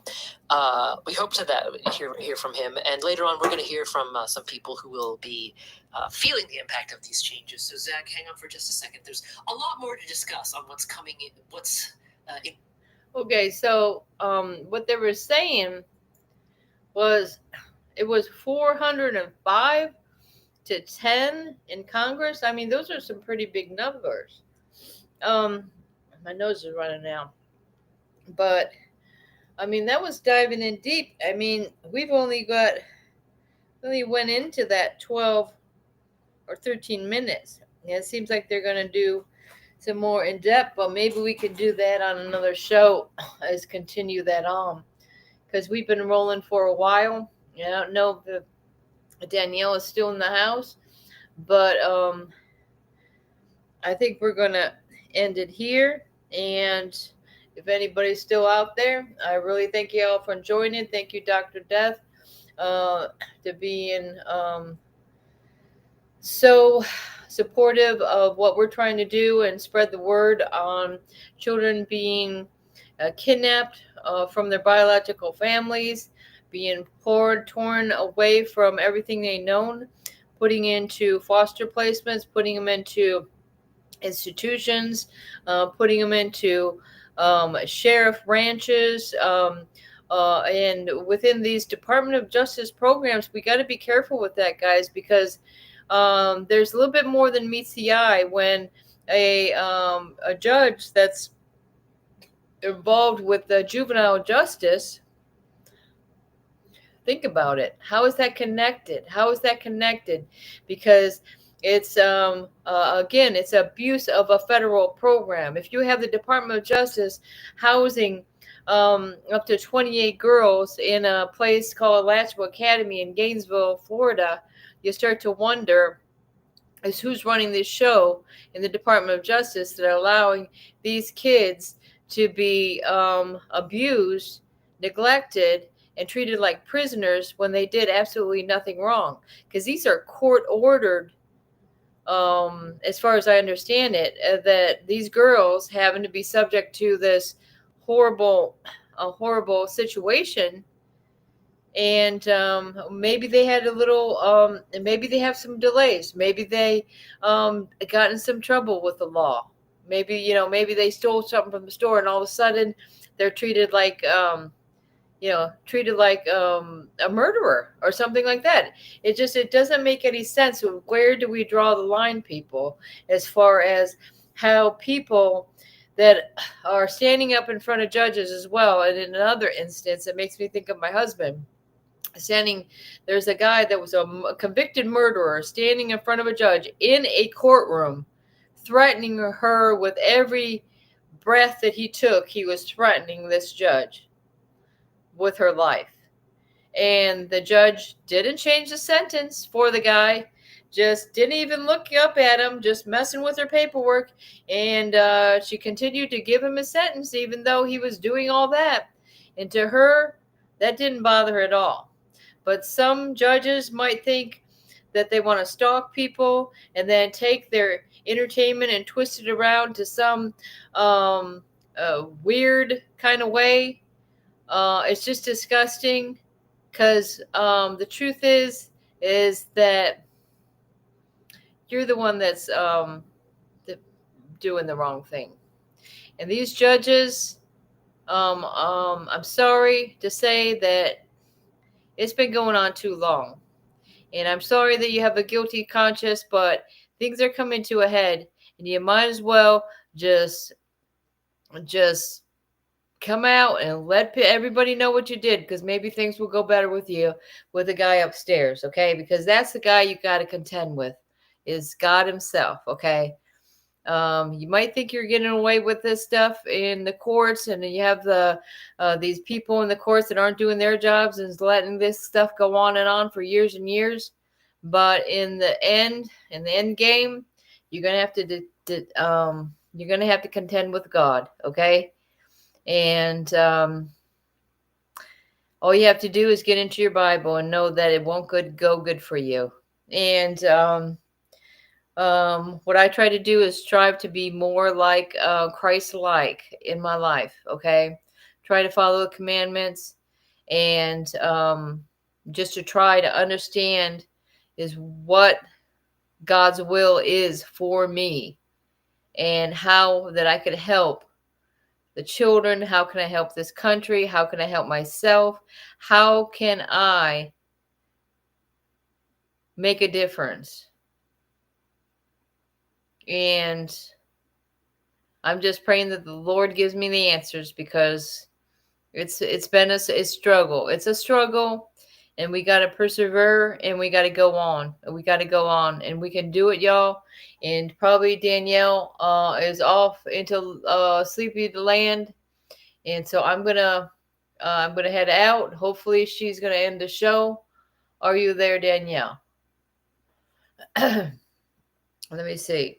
I'm going to, and like I said, we'll get back to that. Maybe I could do a late show tomorrow, and we can continue that interesting on point podcast about the new chapter in America's child welfare system that nobody seems to be talking about. But you could hear it here, and you heard it live. Coming to you from Brenda, and bringing it back, and bringing all the news as it comes in, and everything that we've got. We'll share it with you in hopes that we can, we should get the states to follow federal case law. Exactly. So that's what I think. In my opinion, Dr. Death, we get these affidavits or what it is you got together. Okay, you got your got your story. You know, this is my story. This is my song. Okay, I'm praising my Savior all the day long, all the way to the federal U.S. attorney in my state, in that county where these crimes are committed against me and my family. And I could take that right in there and go in there and say, attention, you are on notice. Okay, or no, who's got to be on notice? The lower courts are the ones that got to be on notice. But I ain't walking into my local court, because that ain't working for some people, I can tell you. But that's what I'm saying. We go. I would like to take it to the U.S. Federal attorney. That's what I like to do.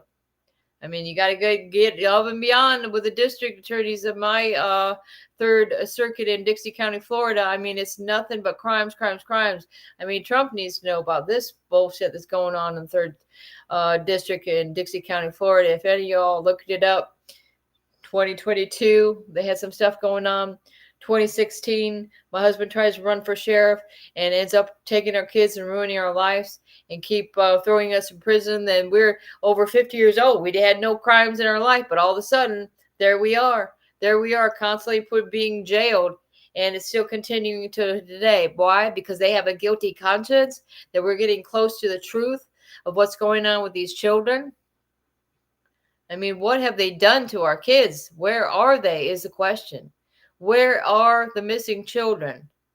And why that families that know where their kids are and know that they're with maybe another member of family, or maybe they're in a foster placement, why can't we have free and complete access to our children and our families? Why are they interfering with us and interfering with our right to raise our children as we see fit? Because I think I did a pretty damn good job, and I'm sure all of you out there did a damn good job raising your kids, and you're the best parents in the world. In fact, I think that just goes to show you that you're excellent parents if they've come into your life and just take your babies away from you. That just goes to show you you're probably one of the best parents out there. Probably the best parent in the state where you live, I could guarantee. And that's why they want to take that away from you and try to destroy you as they exploit our children. And it's just a sick world where we're living in, that we can't even get any attention. What do we got to do? Blow off some fireworks for 4th of July? You know, these kids are going to be out there, and they're going to be retaliating because They want to see justice. Not only the parents, they want justice. And they know what's right. And they know what's wrong. Okay? And it's not going to end peacefully if we just don't get our kids Are back. you still live? Oh I my guess. God. Hey, my bad. I don't know what the hell happened, but I'm trying look, to I'm just sitting here. I'm like, whoops. I said, where's what? I said, why am I still hearing Brenda? I said, what the hell? And I was looking, it said live. I said, and she just a jibber jabbering along. I said, you just going along with? I stopped this little thing. I think we're going to continue another segment with Okay. that thing tomorrow. But Okay. I'm just Everybody's wanting to listen to it. We got to finish it up. Yeah, about that thing that Biden signed. Yeah, It's interesting. Yeah, that is a good podcast. I like the way that they went in. Uh-huh. They're going to introduce some people. Yeah, and some senators from Illinois. But the thing is they say later on in that podcast, they say that we have to be the ones to implement it. We have to push our states and our local governments to implement it. Otherwise, they're not going to do it.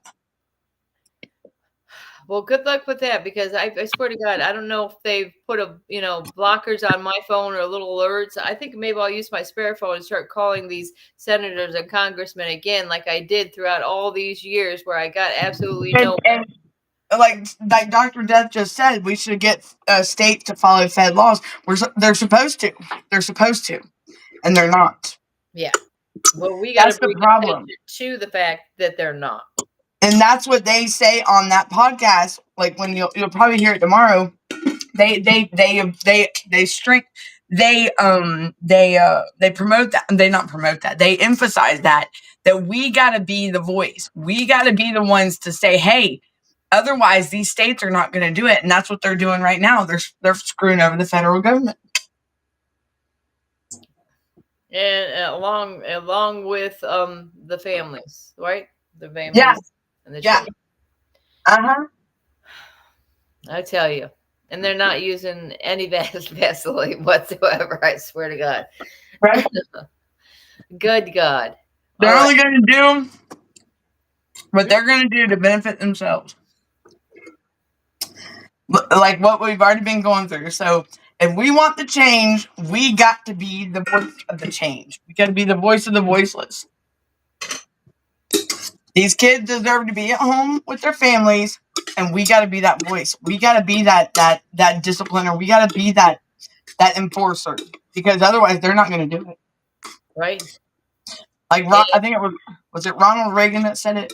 We got to be. It's like a car. It's like we're the car. No, they're the car, and we're the driver. We got to run that ship. You know what I mean? We tell them what to do. We just got to have balls to do it. We've got this, all right? We've got it, and we just gotta. I don't even want to go there with my ideas, with my little innuendos. But I just say, strap it on. Strap it on. Oh Lord, look, that can be taken in so many ways. Woman, Lord Jesus, help us. Brenda's on a roll now. Oh Lord. Watch out, Brenda's bringing it back, y'all. Good shit.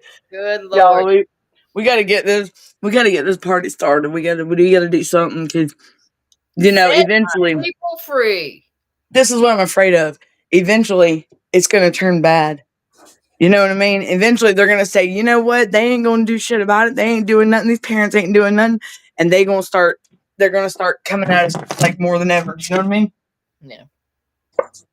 I have that feeling, y'all, and I mean, tell me if I'm lying. I think, well, some of us it's already happened. I'm just like, Yeah. we can do something before it happens to somebody else. There's parents out here that are not going to be able to know nothing about, like, that are trying to find out where their kids are. You know what I mean? Like, that still, we don't know where some of these kids are. That we're looking for. Does somebody have the answer? What is it? Because we haven't come together as one. I know that. I mean, because look at, like, even with Gunner's shit. they're doing it themselves, but they're opening that door for everybody else. Well, why can't we just come together as one, right? Yeah. Yeah. The person with the answer is going to be the one to come together as one, not this. Oh well, I'll let y'all do it yourself. I don't agree with that with Gunner's situation. I don't. I don't agree with that at all. But that is him and his wife's doings. I can only do so much. You know what I'm saying? But at the end of the day, if we all was gonna do it, we all got to come together. And I mean, we can't just be in it for ourselves. You know what I'm saying? Right. Because if we're doing this for the kids, then that's called we unite as one.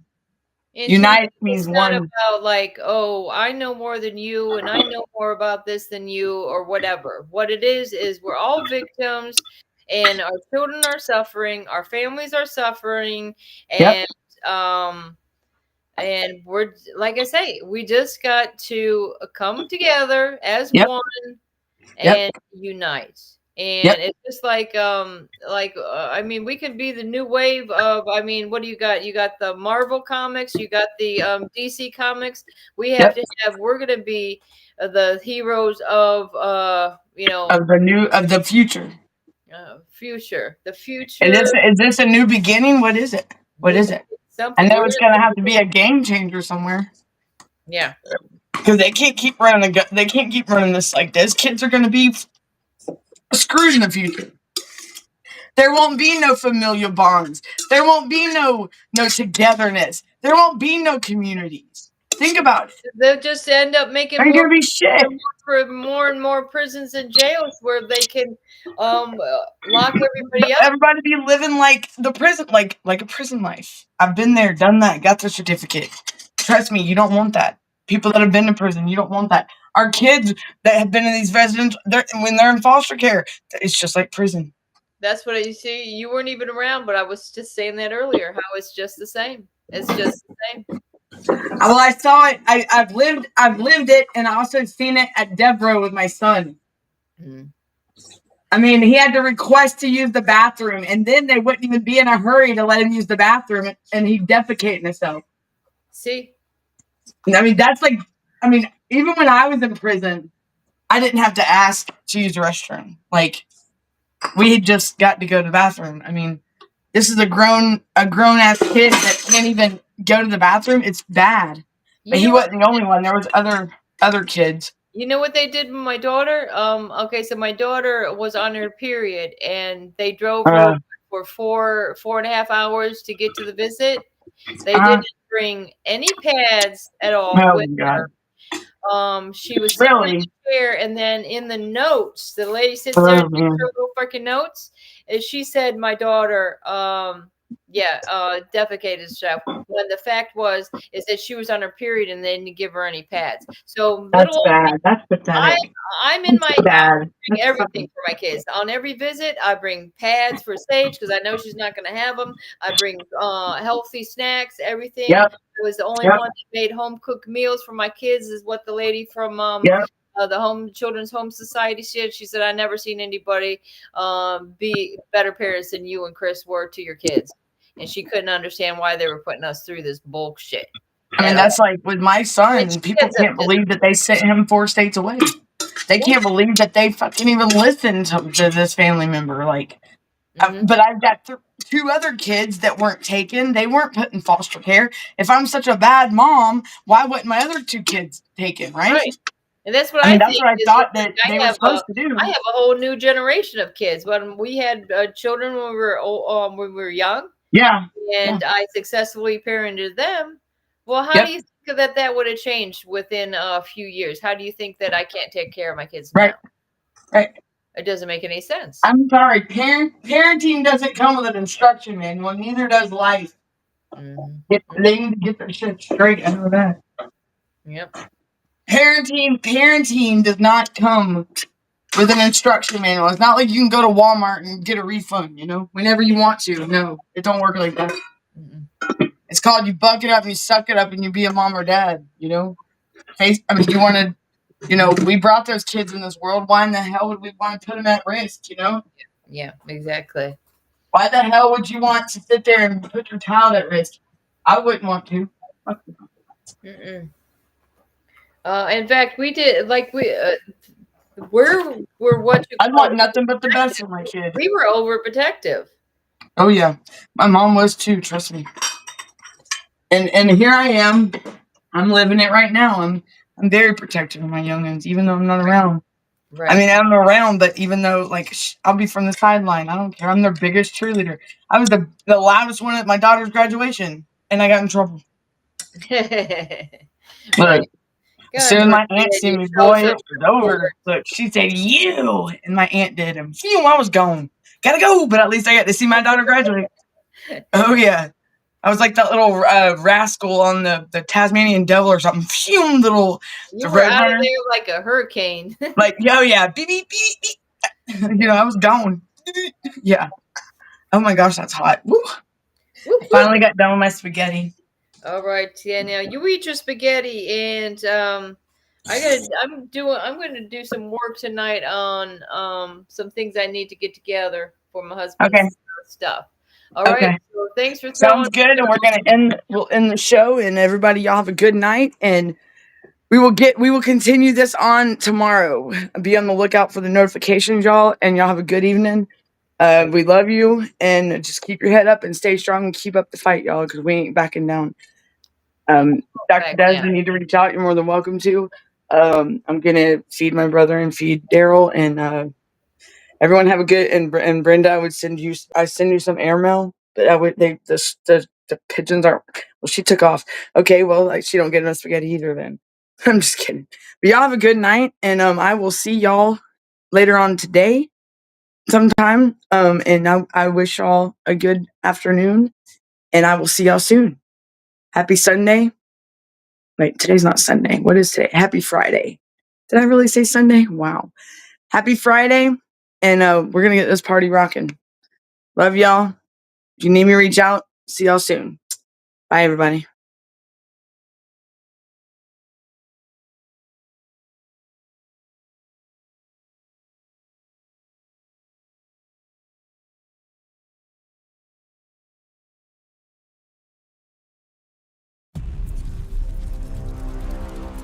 I'm just your average parent trying to do right by my kids. Never thought I'd have to, deal with something like this. It was a regular Tuesday afternoon. The kids' toys were scattered everywhere. Then there was a knock at the door.